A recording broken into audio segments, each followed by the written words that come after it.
안녕하세요. 최근에 그 전세 사기 때문에 전세에 대한 공포를 사람들이 많이 느낀답니다. 대한민국의 전세는 조선시대 후반부터 이어져 왔다고 하죠. 전세가 한국에만 있는 제도라고 얘기하는데 나름 한국에서 필요하니 그러한 제도가 시행되고 있는 거 아니겠습니까? 2011년도에는 반전세라는 얘기가 나올 정도로 전세가 또 없어질 거다 이런 얘기들이 있었답니다. 그 당시에 부동산 침체기에 집값 상승을 기대할 수 없던 집주인이 월세 수입에 눈을 돌리면서 전세가 귀해지다가 나중에는 전세가 없어지지 않을까 이렇게 생각도 했었답니다. 그리고 2014년에는 사상 최장의 76주 연속 전세값이 오르면서 전국의 월세 가구 비율이 전세 가구를 처음 앞지를 때만큼 전세 월세화가 가열돼서 비관론을 부채질해야 됩니다. 그리고 2020년에 재등장한 전세 소멸론은 조금 달랐는데 다주택 정책과 임대차 3법 때문에 전세 물량이 급감하면서 월세가 좀 더 이제 대세가 되는 줄 알았습니다. 그러다가 지금은 이제 아예 세입자들이 전세 자체를 기피하고 있는 상황까지 왔죠. 2023년 올해 들어가지고 빌라의 전세 거래가 작년보다 32% 줄어듭니다. 그리고 이제 이러한 것들은 점점 더 전세 사기나 아니면은 깡통 주택 때문에 이제 벌어진 일들인 거죠. 이랬건 저랬건 간에 전세가 주거의 사다리 역할을 하고 또 목돈을 모으는데 도움이 되었던 건 사실입니다. 지금 왜 이렇게 전세 사기나 아니면 깡통 주택 관련해서 문제가 됐냐라고 보면 저는 그 무리한 전세자금 대출 때문이라고 저는 생각합니다. 돈이 없는 사람들이 전세를 아예 생각하지 않아야 되는데 돈 하나도 없으면서 4억, 5억, 7억 대출 받아서 전세 들어갈 수 있다 보니까 전세금이 올라가는 것을 겁을 내지 않았던 거죠. 이자도 싼데 저금리인데 전세자금 대출 받아가지고 들어가면 되지 뭐. 이렇게 생각을 했던 거죠. 이런 것들을 보니까 저도 참 놀랍더라고요.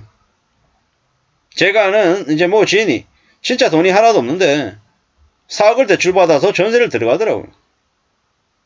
그 당시에 이자가 혜택을 받으니까 2% 초반대 대출받아가지고 전세 사니까 괜찮은 집을 전세로 계속 옮겨 다닐 수 있더라고요. 처음에는 3억 대출받아서 전세 살고 나중에 4억 대출받아 살고 그 다음에는 5억짜리 나중에 7억짜리 전세를 사는데 참 저게 무슨 세상인가, 저건 좀 비정상이고 좀 말이 안 되는 거 아닌가 이런 생각들이 많이 들더라고요. 아니나 다를까 시간이 지나고 난 다음에 보니 지금에 와서 보니 이제 전세자금 대출도 대출 이자가 만만치 않으니까 이제 화들짝 놀라는 거죠. 게다가 전세 사기 대놓고 이제 사기 치려고 작정했던 놈들이 이제 서서히 이제 드러나면서 터져 나오면서 전세 사기가 터져 나오면서 이제 난리가 나는 거죠. 그러다 보니까는 더욱더 전세 제도에 대한 사람들의 이제 불안이 커지는 거죠. 그러면 전세가 없어질까? 없어지진 않을 거라고 생각합니다. 이렇게 되겠죠. 지금은 이제 전세가 불안해서 이제 대거 반전세나 월세로 바뀔 거예요. 근데 사람들이 반전세나 월세로 몰리면 월세 가격이 더 올라갈 거예요. 시간의 차이가 있을 뿐, 전세 대출 받을 때 대출 이자 금액이나 월세 내는 거나 어느 시점이 되면 월세가 아마 더 부담이 더 커질 거예요. 왜? 집주인 입장에서는, 정상적인 집주인 입장에서는 전세로 받았던 것들을 대출을 받아가지고 세입자한테 돌려주려고 하면 어떻게 하겠습니까? 그 집을 담보로 해가지고 또 대출을 받겠죠. 근데 대출 이자보다는 월세 좀 더 받으려고 할 거단 말이죠. 그러면 결국에는 세입자들 입장에서는 월세 부담이 더 커질 수 있겠다라는 거죠.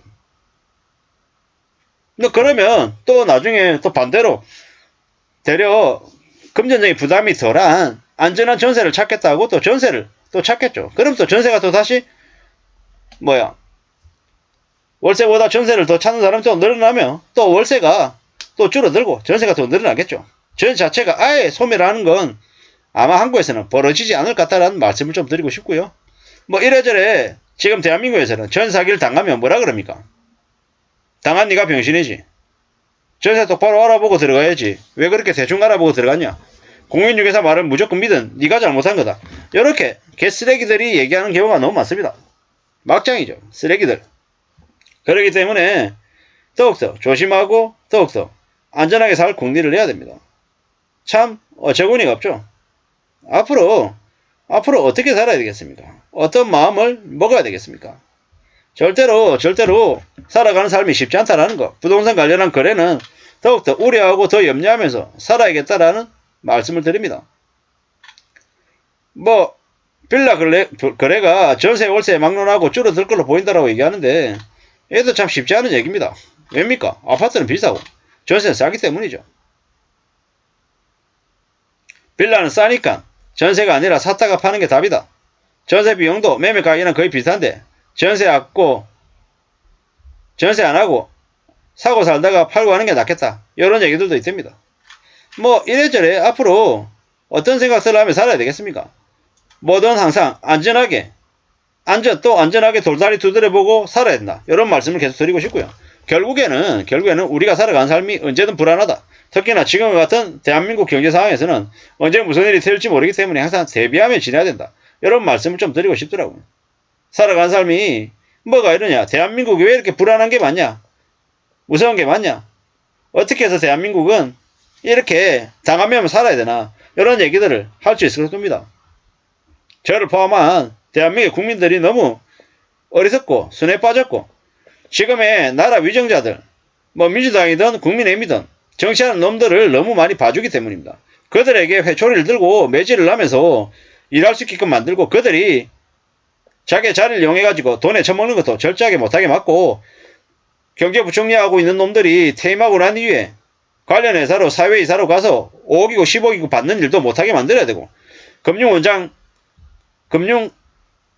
금감원 이런 데에서 일하고 있는 이들이 지금 이제 공무원이 아닙니다. 그래서 배명령이나 아니면 코인 회사로 이직을 해도 처벌을 안 받습니다. 문제가 안 됩니다. 그런 것들 좀 바로 잡아야 되고 국회의원들 뭐 갑자기 생각이 안 나는데요. 국민의힘의 뭐 박석흠인지 누군지 아는 놈 그 건설 관련해 가지고 대놓고 헤쳐먹는 놈들 부산 사상구의 장재원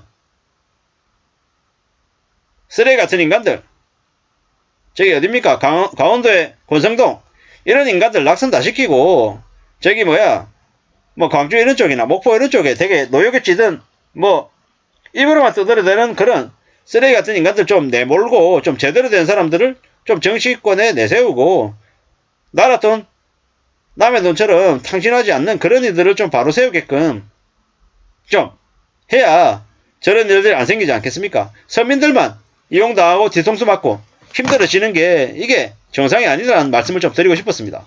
아무쪼록 전세 사기 때문에 깡통 전세 때문에 전세든 월세든 많이 두려워하는 세입자들 그들이 좀 안전하게 살 수 있게끔 각종 법제도들이 좀 뒷받침이 돼야 된다는 말씀을 드리고 싶었습니다. 이상입니다.